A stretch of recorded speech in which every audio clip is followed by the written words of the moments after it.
दोस्तों फर्ज कीजिए कि आप एक कुंवारी लड़की हैं और कोई आपको ये कहे कि कुंवारी लड़की तो एक बाजारू औरत की तरह होती भाई साहब। है, ऐसी बाजारू औरत जिस पर सबका हक होता है। सोचिए आपको कैसा लगेगा। फर्ज कीजिए आपके आसपास कोई अनाथ बच्ची है और आपका चीफ गेस्ट उस अनाथ बच्ची को हराम बताकर उसके साथ स्टेज शेयर करने से मना कर दे, तो आपका रिएक्शन क्या हो? और अगर मैं आपको बताऊं कि ये सारी बेशर्मी इस्लामिक स्कॉलर जाकिर नालायक ने सिर्फ एक हफ्ते में दिखा दी है।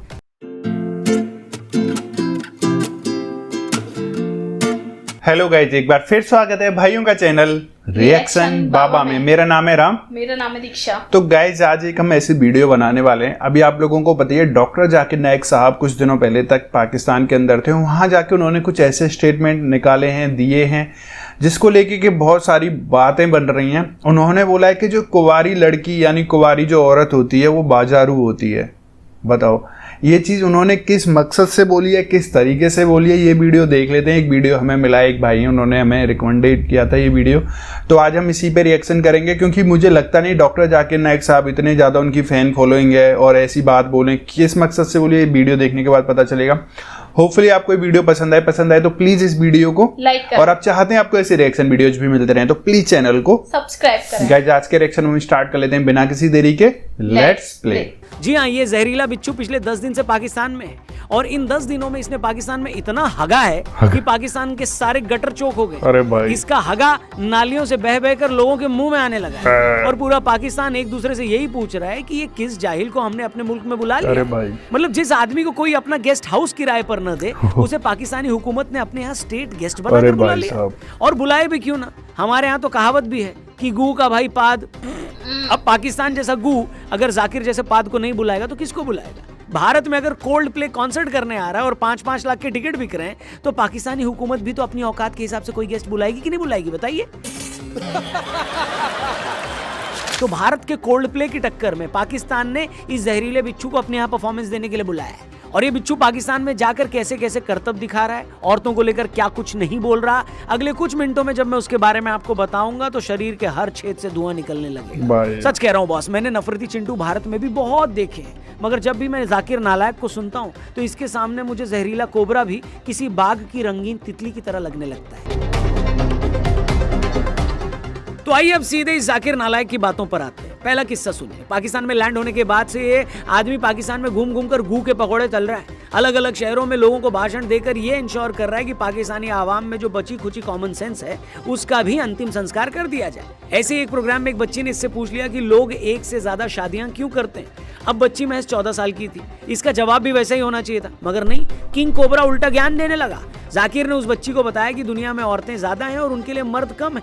ऐसे में हर औरत की शादी तो हो नहीं सकती, इसलिए जो औरतें कुंवारी बचती हैं उनके सामने एक ही ऑप्शन है, वो किसी शादीशुदा मर्द से शादी कर ले। क्योंकि जो औरत शादी नहीं करती और कुंवारी रहती है वो एक बाजारू औरत है, वो पब्लिक प्रॉपर्टी है। मतलब इस इस्लामिक स्कॉलर के मुताबिक ऐसी कुंवारी औरत पर सबका हक है। अब इस बात पर हमें क्या कहना चाहिए मुझे तो नहीं पता, आप ही चाहें तो इसकी शान में 2 शब्द कमेंट बॉक्स में लिखकर इसकी इज्जत अफजाई कर सकते हैं। वो शादी करने के लिए मर्द नहीं मिलेंगे तो क्या ऑप्शन है उनके लिए? 2 ऑप्शन है। चाहे पहला ऑप्शन है कि वो ऐसे मर्द से शादी करे जिसकी बीवी ऑलरेडी है, या वो बाजारू औरत बन जाए। कुंवारी औरत को बाजारू औरत कहना चाहिए या नहीं, ये बात इतनी फिजूल है कि मैं इस पर एक शब्द नहीं बोलना चाहता। लेकिन मैं उस छोटी बच्ची के बारे में सोच रहा हूँ जिसके सामने इस जाहिल ने ऐसा जवाब दिया। मैं तो उन लाखों करोड़ों मुस्लिम लड़कियों के बारे में सोच रहा हूँ जिनकी किसी वजह से शादी नहीं हो पा रही। जाकिर नाइक मुस्लिम समाज का एक बड़ा नाम है, करोड़ों लोग उसकी बातों को सीरियसली लेते हैं। हाँ, ये बात अब आप तो ही है। बताइएगा कि जाकिर की बातों को सुनकर ये लोग कुंवारी लड़कियों को लेकर क्या सोच बनाएंगे। बात यहीं रुक जाती तो भी कोई मसला नहीं था, हमें लगता क्या पता जबान फिसल गई हो। लेकिन बार बार ये जोकर यही साबित करता है कि औरतों को लेकर ये कितनी गिरी हुई सोच रखता है। अब जो किस्सा मैं बताने जा रहा हूं उसने तो नीचता की सारी हदें पार कर दी। इस जोकर के ऐसे ही प्रोग्राम में एक औरत ने पूछा कि पाकिस्तान के जिस इलाके से मैं आती हूँ वहाँ सभी इस्लामी तौर तरीकों को बहुत फॉलो करते हैं, मगर बावजूद इसके वहाँ पर औरतों के साथ जुल्म बहुत होते हैं, छोटे बच्चों के साथ गलत काम होते हैं। ऐसा क्यों? औरत की इस बात का जवाब देने के और ऐसे कामों की बुराई करने के बजाय ये नफरती चिंटू उसी औरत पे चढ़ गया। उसे बोलने लगा कि तुम ऐसे कैसे बोल सकती हो, तुम बिना वेरिफिकेशन के ऐसे संगीन बातें कैसे कर सकती हो। अगर ये आप अल्लाह के दरबार में सवाल करेंगे आप तो फंस जाएंगे मेरे बहन। आपको माफी मांगना चाहिए कि आपका सवाल गलत है।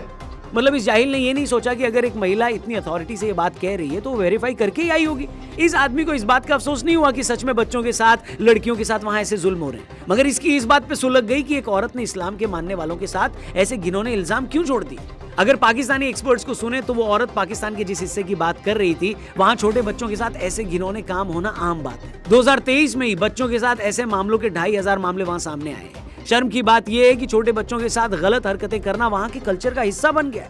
मगर जाकिर नाइक ने न इस मसले को समझने की कोशिश करी और न ही उस औरत से हमदर्दी दिखाई, उल्टा उसी से बदतमीजी करने लगा। उसे ये बोलने लगा कि तुम बिना सबूत के ऐसी बातें कर रही हो, तुम्हें ऊपर वाले को जवाब देना होगा। कहने में कोई अर्ज नहीं है कि ऐसी घिनौनी सोच की वजह से ही सोसाइटी में औरतों के साथ जुल्म हो रहे हैं। जब किसी मजहब का सबसे इन्फ्लुएंसर स्पीकर ही ऐसे क्राइम को लेकर डिनायल मोड में जिएगा तो इन बच्चियों के हक के लिए आवाज कौन उठाएगा। और ये कोई पहली बार नहीं है जब जाकिर ने रेप के मामलों को हल्का करके दिखाने की कोशिश की हो। इसके एक पुराने वीडियो में ये बंदा यहां तक बोल रहा है कि अगर कोई बंदा किसी औरत के साथ गलत काम करता है तो भी कुछ शर्तों के साथ ऊपर वाला उसे माफ कर सकता है। मतलब ये ऐसे क्राइम करने वालों को बचाने की स्कीम भी बता रहा है। इतना ही नहीं, इसी वीडियो में आगे ये भी बोलता है कि अगर किसी लड़की ने ऐसे कपड़े पहने हैं जिसके असर में आकर किसी मर्द ने उसके साथ गलत काम किया है तो उस मामले में औरत का गुनाह उसके साथ गलत काम करने वाले मर्द से ज्यादा बड़ा है। If that girl doesn't dress up modestly, she is dressed up immorally, which people get excited and the rape is done. Who's to blame? It is the girl to blame. यानी कपड़ों की वजह से गलती औरत की है न कि मर्द की, बल्कि गलत काम किसने किया? मर्द ने। क्या बात है बेटे, क्या बात है। समझ नहीं आ रहा क्या कहूं इस पर। खुद पाकिस्तानी ऐसे बयानों पर कमेंट करके लिख रहे हैं कि भाई ये तो वही बात हो गई कि कोई बंदा बैंक लूटे और आप इल्जाम बैंक पर डाल दो कि तुम एक जगह इतने सारे नोट लेकर बैठोगे तो कोई तो तुम्हें लूट ही लेगा। मुझे समझ नहीं आता कि कोई भी इंसान अपने होश में एक विक्टिम को ही अपराधी कैसे बता सकता है। मतलब एक लड़की के साथ गलत काम हुआ है और आप ऐसा घिनौना काम करने वालों को सजा देने से पहले ये देख रहे हैं कि लड़की ने कपड़े कैसे पहने थे। और खराब कपड़ों से तुम्हारा मतलब क्या है? तुम्हारे हिसाब से तो चेहरे के अलावा औरत के बदन का कोई हिस्सा दिखना ही नहीं चाहिए। ऐसे में औरत अगर अपना हाथ भी दिखा दे तो तुम्हारे हिसाब से वो भी क्राइम है। तो क्या माना जाए, अपना हाथ या पांव दिखा देने पर भी तुम एक गलत काम के लिए लड़की को कसूरवार मानोगे? मतलब कुछ तो सोच ले भैया बोलने से पहले। मैं कह रहा हूं आप गैर मजहबी लोगों को छोड़ो, खुद मुस्लिम समाज में क्या सभी लड़कियां बुर्का पहनती? ऐसे में जाकिर कपड़े की बात बोलकर उन लड़कियों को क्या चेतावनी देना चाह रहे हैं? सच में यार, मतलब दिमाग ही हिल गया सबका। और तुमने ये कैसे मान लिया कि औरतों के साथ होने वाले गलत कामों का सीधा कनेक्शन उनके कपड़ों से है? इस पाकिस्तानी महिला को सुनिए जो ये बता रही है कि एक स्टडी के हिसाब से पाकिस्तानी सोसाइटी में 80% लड़कियों के साथ ऐसे मामले हो रहे हैं। बच्चियों से पूछा जाता है कि रेप किसने किया। 82% परपेट्रेटर्स वालिद, चाचा, ताया, दादा, नाना, मामू, फूफा उसके बाद आते हैं ये लोग। तो जाकिर साहब क्या इस बात पर रोशनी डालेंगे कि इन औरतों पर जो घर के लोग ही जुल्म कर रहे हैं क्या वो इसलिए कर रहे हैं क्योंकि लड़की ने ठीक कपड़े नहीं पहने थे? अरे चाचा, बोलने से पहले कुछ तो अकल लगा ले यार। ऐसे घिनौने क्राइम के बहुत सारे एंगल और तुम्हारे जैसा जाहिल सारी बात को कपड़ों तक ही खींच कर लाया है। क्या बात? कुछ भी मुझे तो समझ नहीं आता कि इस बंदे को औरतों से प्रॉब्लम क्या है। कोई महिला अगर औरतों के साथ गलत काम होने की बात करती है तो ये बोलता है सबूत दिखाओ। कोई औरतों की शादी की बात बोलता है तो ये कुंवारी लड़कियों को बाजारू औरत बता देता है। लड़कियों के कपड़ों की बात बोलकर अपने साथ हुए गलत काम के लिए लड़कियों को ही कसूरवार बता देता है। मतलब हद है बेशर्मी की। मगर ये निर्लज इंसान यहीं पर नहीं रुका। ऐसे ही एक इवेंट में स्टेज पर कुछ अनाथ बच्चियों को मिलाया गया। जाकिर नाइक भी पहले से स्टेज पर खड़ा था, मगर उन बच्चियों के स्टेज पर आते ही ये नीचे उतर गया। जो बंदा प्रोग्राम करवा रहा था उसने कहा कि ये मेरी बच्चियां आपके साथ फोटो खिंचवाना चाह रही है। इस पर जाकिर बोला, तुम्हारी बच्चियां हैं इसका क्या मतलब है? क्या तुम्हारी बीवी ने इन्हें अपने पेट से जन्म दिया है? ये सभी बालिग लड़कियां हैं और उनके साथ मंच शेयर करना हराम है। मतलब इस इंसान के मुताबिक बच्चियों के साथ मंच शेयर करना हराम है। और यही जहरीला बिच्छू फ्लाइट में एयर होस्टेस के साथ जब फोटो खिंचवाता है तब इसे कोई गलती नहीं लगती।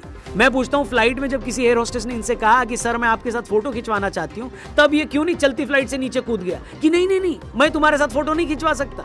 और इतना ही नहीं, यही बंदा सोहा अली खान के साथ भी मंच शेयर कर चुका है। मतलब या तो जाकिर साहब ये कहना चाहते हैं कि मुझे सिर्फ ग्लैमरस लड़कियों के साथ मंच शेयर करना है, चाहो तो एयर होस्टेस के साथ फोटो खिंचवा लो या फिर किसी फिल्मी हीरोइन के साथ स्टेज पर ले आओ, लेकिन अनाथ बच्चियां, ओहो सॉरी वो सब मेरे क्लास की नहीं है। यही कहना चाह रहे हो ना बॉस? हैरानी ये है कि एक तरफ जाकिर अनाथ बच्चियों के साथ स्टेज शेयर नहीं करता, उन्हें लेकर ऐसी बातें करता है, और दूसरी तरफ कुछ पाकिस्तानी यूट्यूबर्स ही हदीस का रेफरेंस देकर बताते हैं कि ऐसे अनाथ बच्चों का ख्याल रखने को बहुत बड़ा पुण्य बताया गया है। मगर लगता है कि जाकिर साहब ने ये सब पढ़ा ही नहीं है। जरा सोचिए, दुनिया भर में जो जाकिर नाइक को मानने वाले हैं वो इस बात से अब क्या सबक लेंगे कि औरतों के साथ मंच शेयर नहीं करना है? अगर ऐसा है तो अब से ऐसे हर इस्लामी कार्यक्रम से औरतों को मंच से हटा दिया जाएगा। टीवी चैनलों में कोई उनके साथ डिबेट नहीं करेगा, उन्हें कोई कल्चरल प्रोग्राम में भी नहीं बुलाया जाएगा।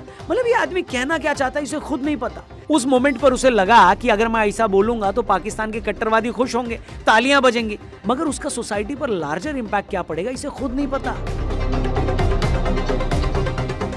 अब मैं इस आदमी के और कितने किस्से आपको बताऊं, बताइए। मतलब इंसान इतना एरोगेंट है ये कि इसने एक प्रोग्राम में स्टेज पर ये भी बोल दिया कि जब मैं पाकिस्तान आ रहा था तो मेरे पास 1000 किलो का लगेज था। मैंने पीआईए के सीईओ को फोन करके बोला कि मेरे पास 1000 किलो की लगेज है, तो उन्होंने कहा कि अरे सर हम आपको 50% डिस्काउंट दे देंगे। जाकिर को यह बात सुनकर गुस्सा आ गया। उसे लगा कि सीईओ कहेगा कि सर आपसे एक भी पैसा नहीं लेंगे। इसने स्टेज पर इसी बात पर हाय तौबा मचा दी कि मुझसे 50% पैसे चार्ज किए गए। मुझे 50% डिस्काउंट दूंगा। मैं बोला भाई 50% डिस्काउंट के बदले में और 4 लोग को लेके आऊं और सस्ता पड़ेगा ना। बोला देने का तो फ्री दे, मतलब मत दे। ठुकरा दिया मैंने। पीआई पाकिस्तान एयरलाइन, अरे इंडियन में कोई भी गैर मुस्लिम मुझे देखेगा तो फ्री में छोड़ेगा। मैं तो कहता हूं यार, पहले तो पाकिस्तानी सरकार को इतनी अकल होनी चाहिए थी कि अगर किसी को स्टेट गेस्ट बनाकर बुलाया है तो उससे सामान के पैसे मत लो। दूसरी बात, अगर पैसे मांग भी लिए हैं और आपको बुरा भी लग गया है तो ये बात बंद कमरे में पाकिस्तानी ऑफिशियल्स को बोल दो भैया। इसी बात पर सरेआम छाती कूटने का क्या फायदा। ये शख्स इतना मूर्ख है कि उसी मंच से ये बोलता है कि हिंदुस्तान में भी कोई गैर मुस्लिम भी मुझसे इस सूरत में पैसे नहीं लेता, मगर पाकिस्तान ने पैसे ले लिए। मतलब जिस पाकिस्तानी सरकार ने उसे स्टेट गेस्ट बनाकर बुलाया है, इसने सरेआम उसी की धज्जियां उड़ा दी। इसीलिए लगातार मैं इस वीडियो में उसे जाकिर नालायक बोल रहा हूँ। एक ऐसा शख्स जिसे न इस बात की अकल है कि मेहमान को कैसे बिहेव करना होता है, इसे न इस बात की समझ है कि अनाथ बच्चियों के साथ कैसे डील करना है, न इसे इस बात का शऊर है कि औरतों के साथ कैसा सलूक करना है। दुनिया भर के इस्लामी मुल्कों में घूम घूम कर बड़ा संत बना फिर रहा है, दुनिया को दीन की तालीम दे रहा है, मगर इसकी खुद की हकीकत क्या है ये सब जानते हैं। भारत में इस पर 193 करोड़ रुपए का मनी लॉन्ड्रिंग का केस चल रहा है। खुद 2007 से 11 के बीच मुंबई में इंटरनेशनल इवेंट करवाकर गैर मुसलमानों के खिलाफ जहर उगलता था। एजेंसियों को इस बात के सबूत मिले हैं कि इस्लामिक रिसर्च फाउंडेशन ने मुंबई में इन सालों के बीच जो इवेंट ऑर्गेनाइज करती थी उसके लिए उसे बाहर से मोटी फंडिंग होती थी। जाकिर नाइक ने मनी लॉन्ड्रिंग से मिले इस पैसे को रियल एस्टेट और म्यूचुअल फंड में भी इन्वेस्ट कर रखा है। इसके जहरीले भाषणों की वजह से श्रीलंका से लेकर इंग्लैंड, बांग्लादेश और भारत और कई मुल्कों ने इस पर बैन लगा रखा है। इसके जहरीले भाषणों के असर में आकर लोग बम ब्लास्ट तक कर देते हैं। जुलाई 2016 में बांग्लादेश की राजधानी ढाका में एक बम ब्लास्ट हुआ।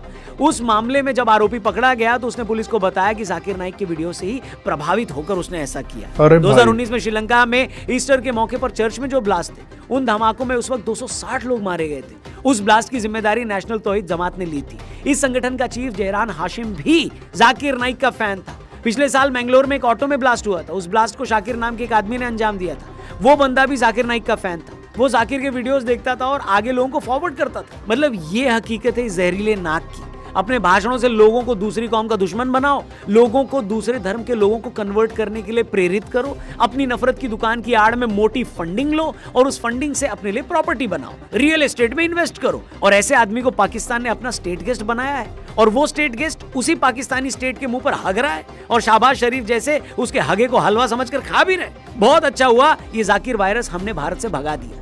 ये देखकर भी तसल्ली हो रही है कि खुद पाकिस्तान में बहुत सारे समझदार लोग जाकिर नाइक की इन बातों के लिए उसकी लानत मलानत कर रहे हैं, मगर अभी भी उसका ऐसा बहुत बड़ा फैन बेस है जिसके लिए जाकिर नालायक ही उनका असली नायक है। अब क्या ही कहें बॉस, लिखा तो तंबाकू पर भी होता है कि इससे कैंसर होता है, मगर लोग फिर भी खाते हैं। मजहबी कट्टरता भी उस तंबाकू की तरह ही होती है, उससे कैंसर होता है। सोसाइटी उस कैंसर से मर भी रही है जैसे पाकिस्तान मर रहा है। फर्क बस ये है कि तंबाकू के पैकेट की तरह सोच का कोई पैकेट नहीं होता, उस पर कोई वैधानिक चेतावनी नहीं लिखी होती। ये चेतावनी शरीर की आंखों से नहीं, दिमाग की आंखों से पढ़ी जा सकती है। लेकिन अगर आपने अपना दिमाग किसी नफरती बिच्छू के पैरों में गिरवी रख दिया हो तो आप तो कुछ भी नहीं पढ़ सकते बॉस, कुछ भी नहीं। फिर ऊपर वाला भी आपको नहीं बचा सकता। बाकी आपकी इस नफरती बिच्छू के बारे में क्या राय है, क्या ओपिनियन है, कमेंट करके जरूर बताइएगा। तो भाई ये वीडियो थी, ये आरजे रौनक भाई ने तो बहुत कुछ ज़्यादा ही बोल दिया है डॉक्टर जाकिर नाइक के बारे में। और जैसे कि बहुत सारी चीज़ें हुई हैं, मुझे भी ज़्यादा नॉलेज नहीं है कि पाकिस्तान में जाके इन्होंने क्या क्या चीज़ें बोली थी, क्या सब हुआ था। बस मुझे इतना ही पता था कि हाँ, इन्होंने पाकिस्तानी एक पहले पाकिस्तान जाने से पहले एक नादिर पॉडकास्ट को इन्होंने अपना इंटरव्यू दिया था। उसके बाद पाकिस्तान में इनको इन्वाइट करा गया था, वहाँ गए थे। वहाँ का मैंने कोई भी इनका भाषण वगैरह ये सब मैंने लेक्चर वगैरह नहीं देखा किस तरीके का था। आप लोग ज़रूर बताइए, क्योंकि आप बहुत सारे हमारे चैनल पर भी ऐसे लोग हैं जो कि जाकिर नाइक को फॉलो करते हैं। तो आप लोग ज़रूर कमेंट करके बताना क्या इनका बोलना कहाँ तक सही था, क्या सब था। होपफुली आपको वीडियो पसंद आई होगी, पसंद आई तो शेयर जरूर करना दोस्तों के साथ और ज़्यादा से ज़्यादा इस वीडियो को लाइक करें और आप चाहते हैं आपको ऐसे और रिएक्शन वीडियोज भी मिलते रहें तो प्लीज चैनल को सब्सक्राइब करें। गाइस आज के रिएक्शन में बस इतना ही, मिलेंगे नेक्स्ट और किसी रिएक्शन में, तब तक के लिए thank you so much for watching, bye bye guys, see you guys, take care guys.